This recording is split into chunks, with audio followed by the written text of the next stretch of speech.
Hello students, हम पढ़ेंगे आज हिस्ट्री का जो चैप्टर था यूरोप में राष्ट्रवाद। उसकी जो पहले वाली जो वीडियो थी हमने एक पार्ट में आपको कंप्लीट कर दिया था, वो जो पार्ट था। अब हम नेक्स्ट पार्ट जो है इसका अब सेकेंड वीडियो में बताएंगे, तो आप इसको अच्छे से समझना बच्चों।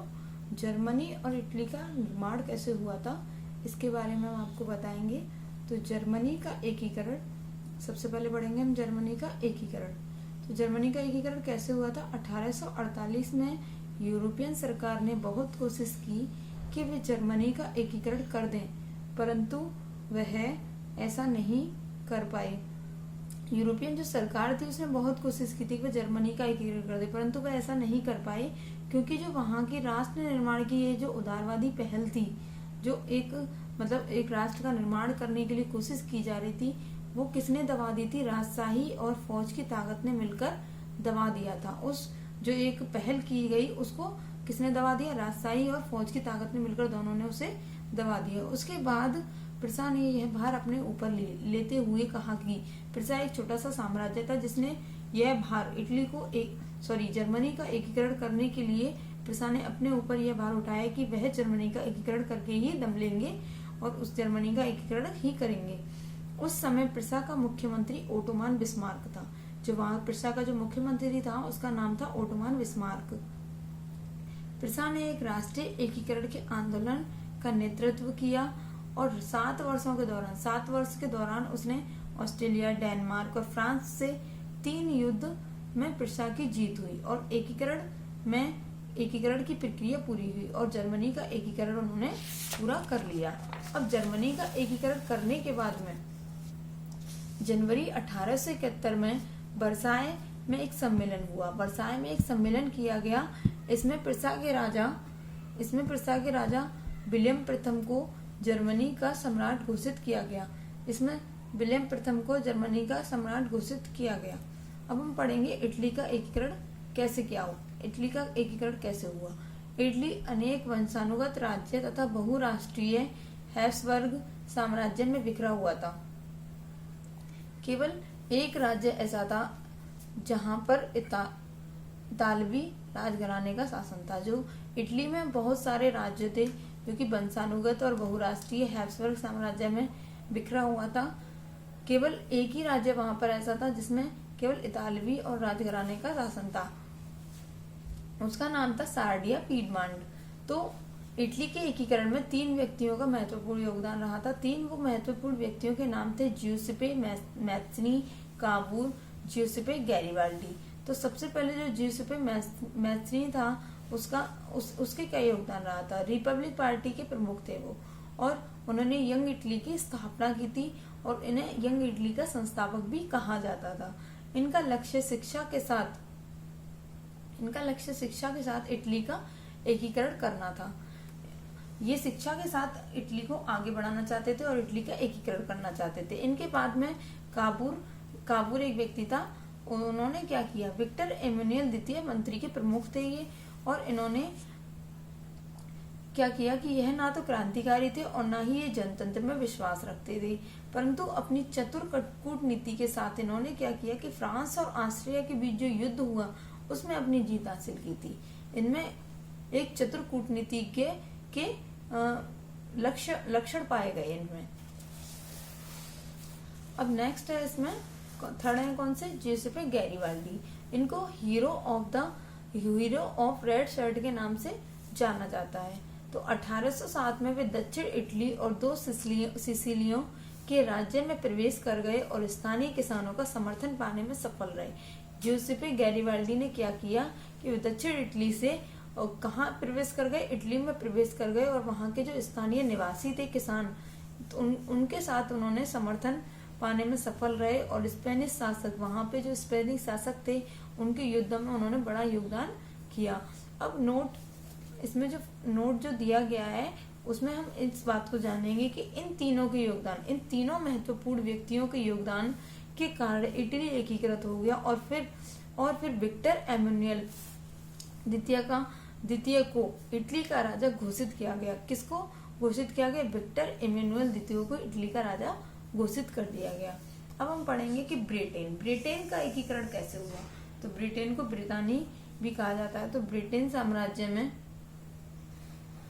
अंग्रेज, वेल्स, स्कॉट या आयरिश जैसे ढेर सारा समाज था। वहां पर जो ब्रिटेन साम्राज्य था उसमें बहुत सारा समाज रहता था। उसमें अंग्रेज, वेल्स, स्कॉट या आयरिश जैसे ढेर सारा समाज था, जिसे निर्जातीय कहते थे। इसे हम निर्जातीय के नाम से भी जानते थे। औद्योगिक क्रांति के बाद ब्रिटेन की आर्थिक स्थिति बहुत ज्यादा बढ़ गई।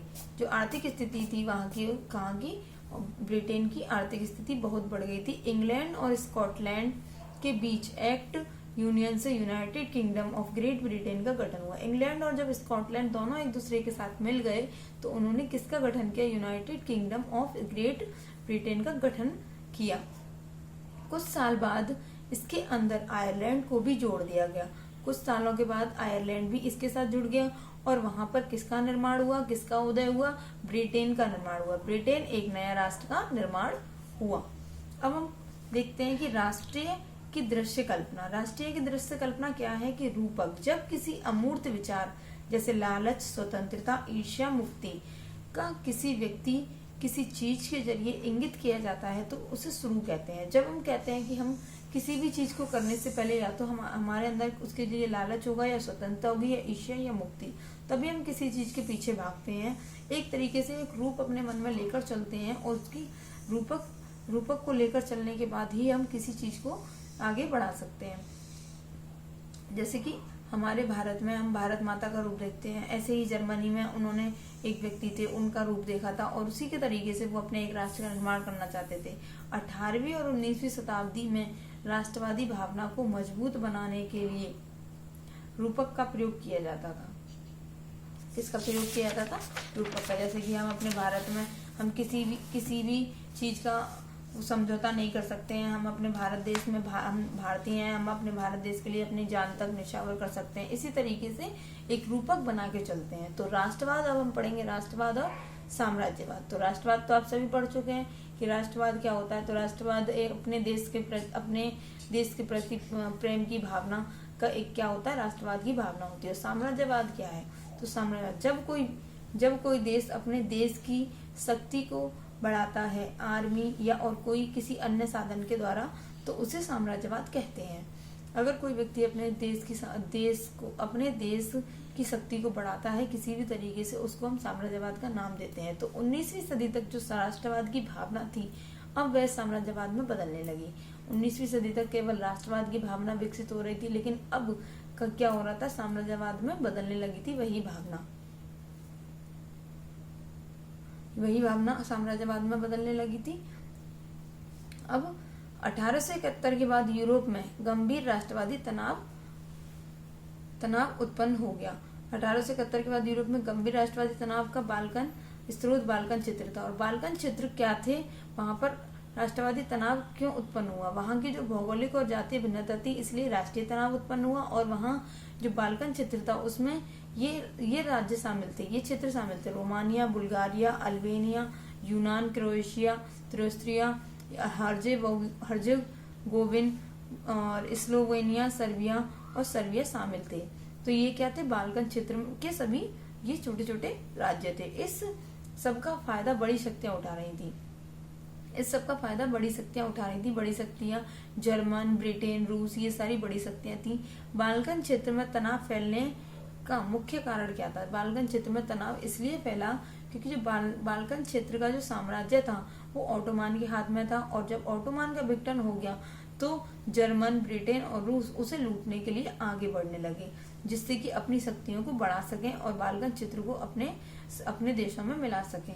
परंतु अनेक युद्धों के बाद भी बाल्कन क्षेत्र को अपने क्षेत्र में शामिल नहीं कर सके और अंत में प्रथम विश्व युद्ध हुआ। और प्रथम विश्व युद्ध होने के बाद में क्या हुआ कि जिस कारण जो राष्ट्रवाद की भावना पूरे विश्व में फैल गई, इसके कारण क्या हुआ कि जो राष्ट्रवाद की भावना थी वो पूरे विश्व में पूर्ण रूप से फैल गई। और प्रथम विश्व युद्ध हमारा कब हुआ था? 28 जुलाई 1914 से लेके 11 नवंबर 1918 को समाप्त हुआ था। अब ये चैप्टर, जैसे कि अब हमने आपको बताया, इस चैप्टर का नाम था यूरोप में राष्ट्रवाद। तो आपने क्या समझा, यूरोप में राष्ट्रवाद किस तरीके से हुआ, किस तरीके से उन प्रक्रियाओं को अंजाम दिया गया, और इसमें किसमें इटली का एकीकरण कैसे हुआ, जर्मनी का एकीकरण कैसे हुआ। अब हमने ये चैप्टर बहुत अच्छे से समझ लिया, और आप अच्छे से और कुछ दोबारा से इस वीडियो को सुनेंगे तो और अच्छे से समझ जाएंगे। And thank you.